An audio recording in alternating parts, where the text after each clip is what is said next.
What's up, everybody? So, Tom, Seriously Fast Media here. And today, obviously, we're going to talk about the Roval. Lots of big things going on during the Roval. Some news beforehand. Before we get started, make sure you hit that subscribe button. Make sure you like and share with all your friends if you like what you see, you like what you hear. Heck, even if you don't like what you see and like what you hear. Oh, I got to turn that air conditioning on. It's a little warm. You know, maybe we all have different opinions. What you see on this channel, these are my opinions, not yours, and that's what makes this a great platform. We're allowed to have opinions, kinda, depending on what you're talking about. Anyway, so Roval, obviously, huge issues for Hendrick Motorsports. Obviously, you had the fallout of Mr. Bowman. You had the electrical issues with Bowman. You had the electrical issues with the 5 of Larson. You had lead issues with NASCAR manipulating the finish of the race with, in my opinion, a poor call towards the end of that race there, which unfortunately knocked Mr. Byron out of the race for the playoffs, I should say. Not the race itself, but knocked him out of the playoffs. Honestly, if you look at things, Byron was gone. Byron was definitely gone. He was long gone. And NASCAR made a horrible call but we'll get into that here shortly. If you guys like the channel, support the channel. I am going to be making some changes. I am going to be having another channel growing. I am working on it. It's not going to be an every week upload type thing. It's going to be more sparse, but it's going to be a little more in-depth. It's going to be really cool. I'm working on it, conversing with a couple people. Michigan Diecast is one of them, and maybe it's something he may be interested in. It may be working with me on, not necessarily doing, but working with me on it. And we're just gonna have a lot of fun. But I am retooling this channel a little bit. We're gonna do I think a little more technical stuff, some more videos. Like honestly, right now as it sits, I have no idea how to take a replay from the race yesterday and put it right here on your screens. Not my expertise, but I'm learning how to do it. I'm getting the software to do it. I know I've been saying that for a while, but it's becoming a little closer and closer. But I can't do it without your guys' support. So if you guys feel obliged, 10 cents out of every dollar that you spend on the Rowdy Energy Store, using my link, which is in the comments, or sorry, in the description below at Rowdy Energy, 10 cents out of every dollar comes over and it helps us out. If you guys purchase anything from the website, again, link down in the description below. The Patreon, link in the description below. All that's going to help grow that up. I'm pretty close to the goal of being able to do that type of stuff, just not quite yet. Anyway, let's get back to the video. So, a lot of really cool things. NASCAR's got a couple of new teams announcing. One huge news from Rick Ware Racing. They are going to be teaming up with Stewart-Haas Racing using Roush Yates engines, so they're not going to be running a Chevy and a Ford both in the same week. They're going to be running Fords full-time, obviously, at that point. They are working on 2 cars. I know they said that they have full sponsorship for 2 race cars next year, and they have been talking to Matt DiBenedetto as well as Ryan Newman for next year. Now, does that mean it's going to be Matt and Ryan? Does that mean it's going to be Matt or Ryan? Cody Ware, I'm sure, will be somewhere in that mix, whether that's in the Cup Series or the Xfinity Series. We'll obviously just have to wait and see. It looks kind of gray. It's kind of depressing. But anyway, so I guess we'll just have to wait and see exactly how that plays out. But they are going to be working with that. Today, they are testing on the Roval. A lot of the teams are testing on the Roval. Truex, Bubba Wallace. I saw, who else was out there? Ryan Blaney. USA Diecast is there from Instagram. He's there. He went live for a minute to show off Truex, Blaney, and Bubba, I think, were the cars on track at that moment. So that's pretty cool. He says they sound great. They look great. That's a person who, in my opinion, honestly kind of picky. He's picky about his racing. So that's a source that I trust pretty heavily when he says it sounds good and looks good. Those GT500s are sexy. I gotta say that they're sexy, and it has nothing to do with the fact I work for a Ford dealer. let's see, another one of the new teams was GMS. They announced the, 94 car. They're going to be running with Ty Dillon. Ty Dillon is returning back to the Cup Series, so that's really cool for him. I forget exactly how to say the name of the new team that was announced. They're European drivers, if I'm not mistaken, going to be running a select few races next year.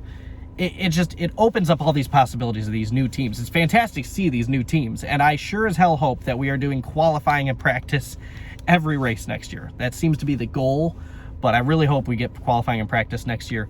Give us some of these new teams an opportunity to go out there and race for maybe not necessarily points, but positions, go trophy hunting, and hunt for some money to maybe grow those teams, maybe go full-time, maybe go, instead of just a few races, maybe go part-time half a season, or, move up eventually. Let's see. Obviously, let's talk about the, it's not an elephant. Let's talk about the Titanic in the room here. We had the half-expected, half-forgotten about altercation between Chase Elliott and Kevin Harvick. Kevin Harvick, going through the infield, dumped Elliott. Flat out dumped Elliott. Personally, I'm with Larry McReynolds on this one. Why are we using race cars? Get out, punch him in the face, beat his ass, get into each other's faces, yell at each other, point fingers, whatever. Why are we using 3,700-pound race cars as weapons? I mean, it's stupid. Go out there, ruin his day, sure. Bump him, get him loose. I get it. But, yeah. I was expecting it. I really was. Obviously not what we all necessarily wanted to see, but it made for some great entertainment. We all knew Chase was coming back. Actually, I saw that impact. I saw the damage. I didn't think Chase was coming back. But he did come back with some help from NASCAR. Let's be honest with ourselves. With some help from NASCAR. I think it's immature. I think it's stupid that they use race cars as weapons. But on the other hand, our sport's been missing this for a long time. Drivers typically don't do that. Drivers don't get in other drivers. I don't want to say they don't get in their faces like that, because they do. But we've been missing the driver altercations in the sport for a long time. We've had drivers over the years who do. They gotten beating and banging and bumping and spinning each other out. So we have been missing it, and absolutely, I will not deny it as a NASCAR fan, as a fan of action. It made for some entertaining racing. It made for some great entertainment. I was honestly in a really, really bad mood for that little portion of the timing of the portion during that race. That didn't exactly come out right, but I'm sure you get what I'm saying. Instant mood changer. Instant mood changer. I went straight to Twitter. For those of you guys who don't know, if you go to my Twitter, at LuderMoserTom, or SeriousFast Media, just look up SeriousFast Media. I do have a giveaway on there. There's 2 rules. It's very simple. 3 rules? Yeah, 3 rules. It's very simple. We got a giveaway of a 1/24th diecast on there. Don't miss out on that. We obviously saw Chase eventually, especially late towards that race. He